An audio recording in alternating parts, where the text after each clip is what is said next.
So you need to know that. And what's the difference between an enemy and a competitor?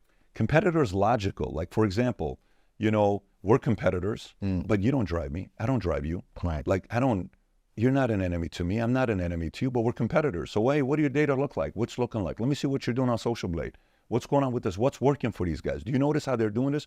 Look at the greatness Instagram account. Look at how there's competitors say it's friendship. Right. It's not but you have to study the competition. Yeah, I look at it more like collaborators, but yeah. Totally fine. But the word we use as competitors is, you look at the entire marketplace, but they don't produce anything. There's not an emotional There's trigger. nothing. You and I, every time we spend time together, and you know, some people would say we're in the same space because we're doing interviews. I've never once looked at you as a person that's going to drive me, and I'm sure you've never looked at me as a person that's going to drive you, right? I celebrate your success. Yeah. So likewise, it's a likewise, you know, relationship that we have. But now, you go through this exercise, and then all of a sudden you're like, no, man, that's an enemy.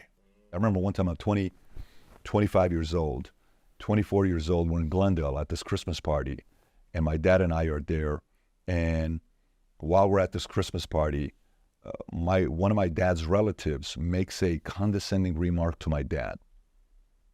Nothing bad, but it's condescending. And I saw my dad's shoulders and his back kind of got down a little bit, and he laughed. You know the laugh, like you laugh at yourself, but it's like, you know which laugh I'm talking about, right? We did it as kids when we were 13, 14 years old, being punked.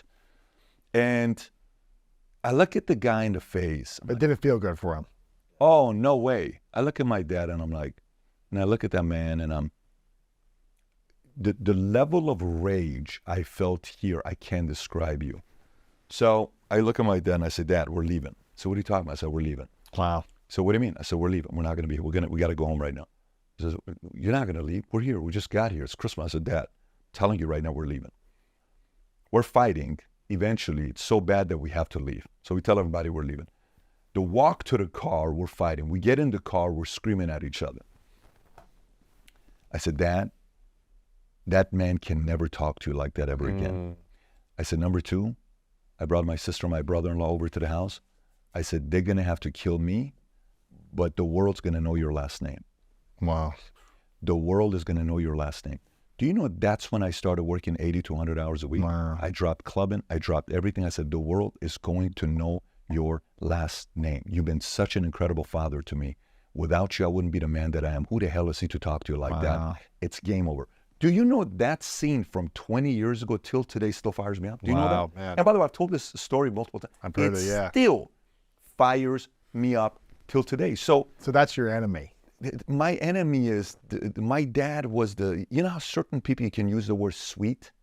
Like, he's a sweet man. My dad's a sweet man. And he was so good to everybody. Was very good to everybody. You don't talk to my dad that way. You just don't talk to him. Yes. Call me whatever you want to tell me, go for it. I don't have a problem with it. But that moment, and by the way, sometimes in life, you don't even know that's what drives you, but you got to use it. You can't miss that opportunity. Like, you know, you're at a place and you see a girl and she's looking at you, you're looking at her, and you know who she is because at a different event, they were trying to introduce you to each other. You know she's a good girl and you kind of want to date her, but then you don't go talk to her and you walk away. And 20 minutes later, another guy goes, talks to her. They're married. 15 years later, they got 2 kids. You see her at the mall, and you're like, hey. And she says, hey. Yeah. Did you know that I was, you would say yes? Yes. Could have been a completely different life. Crazy, right? Okay. So when an emotion comes and you feel it and it does something to you, don't walk away. And I know some people say, well, walk away. It's a very different philosophical thing that I'm saying, right? To me, it's use it and see if it's something that's temporary, that's going to bring the ugly side of you, or keep it and say, no, this is fuel for 20 years. The way I measure the right enemy is lifespan of the emotion and the fire and the level of the fire. So it's the lifespan. It could be as 30 seconds. I can hit it longer than you.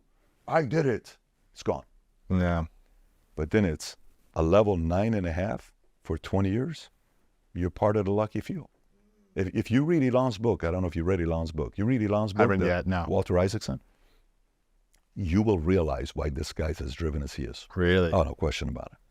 I'm excited. I read Bob Iger. I thought it was a great book. Amazing book. You'll be blown away by Musk. I'm going to check this one out too. After people check this one out, make sure you get the Musk book as well, and Meditations, which was your #1 recommendation. We're just selling a lot of books. I sell a lot of book books today. salesmen today. Choose Your Enemies Wisely, Business Planning for the Audacious Few. If you guys want to learn these 12 tenets, these 12 strategies to help you really launch your business to the next level and have a clear game plan and know which enemies to choose wisely, then make sure to get a copy of this. Follow you everywhere. VT.com now, is that right? Congrats on that. Your podcast on YouTube is the main place, I think. I see clips everywhere, but follow you there. Where are you spending the most time for people to try to like get in your comment section or your feed? Where do you see and notice comments the most? Well, Connect is the only place where I respond to 100% of the messages. Connect is an app we developed 7 years ago. I talked to a lawyer of mine for 7 minutes and he charged me for 30 minutes and I was upset at him. And I called the lawyer. I said, what do you charge by the minute? And he says, no lawyer charges by the minute. I said, one day I'm going to build an app. So Connect is, do you have a minute to connect? Let's Connect. On Connect, we have thousands of experts and influencers and consultants. You can ask for any questions. You can DM them. You can get back a response in text, audio, video, or you can do 15-minute FaceTime.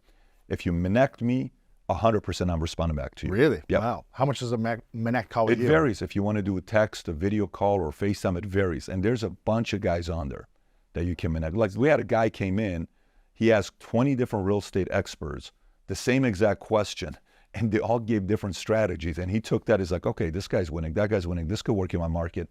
It's a great tool to use to ask experts questions. what's it? Minnect. Connect. Connect. Connect.com. Connect.com. Sure You can get the app on Android and Apple. Love that. A couple final questions for you, but is there anything on your heart that you want to share before I ask those couple final questions? No, I mean, listen, on my heart, you got me to cry today, bro. What else you want me to do for you today? You kidding me? I do interviews, and you asked the one question like no one asked me.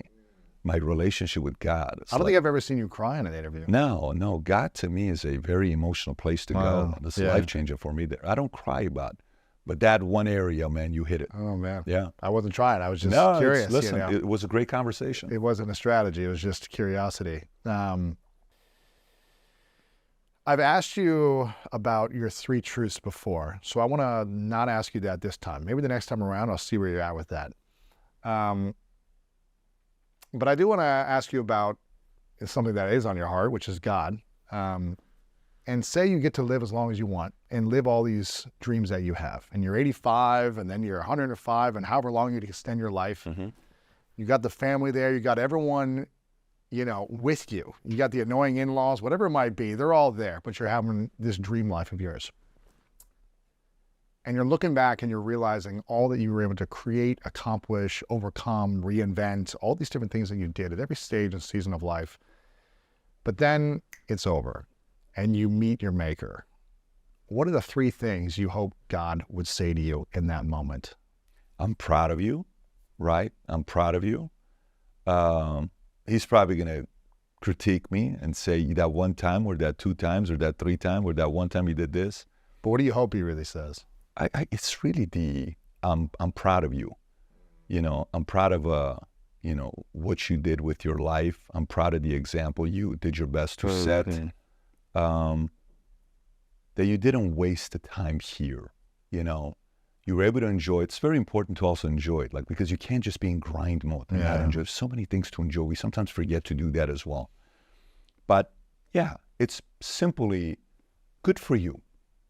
I wasn't expecting you to do this, but you were not on my list of guys that were going to do X, Y, Z. But guess what? You showed up and I respect it. I'm proud of you. Oh, that's cool. It's almost like you're 199 draft pick and you win 7 Super Bowls where it's kind of like, and your name is Tom Brady. Yeah. I don't know if I thought you were going to be one of my guys, but respect. Yeah. That's the moment. That's what you want. I'm looking forward to it, yeah. I want to acknowledge you before the final question, Patrick, for the way you consistently show up as a leader in life. I love watching your content. I love the times we get to connect or text, because you show up with a set of values, principles, and energy that is caring, that is giving, that is courageous, and that is clear.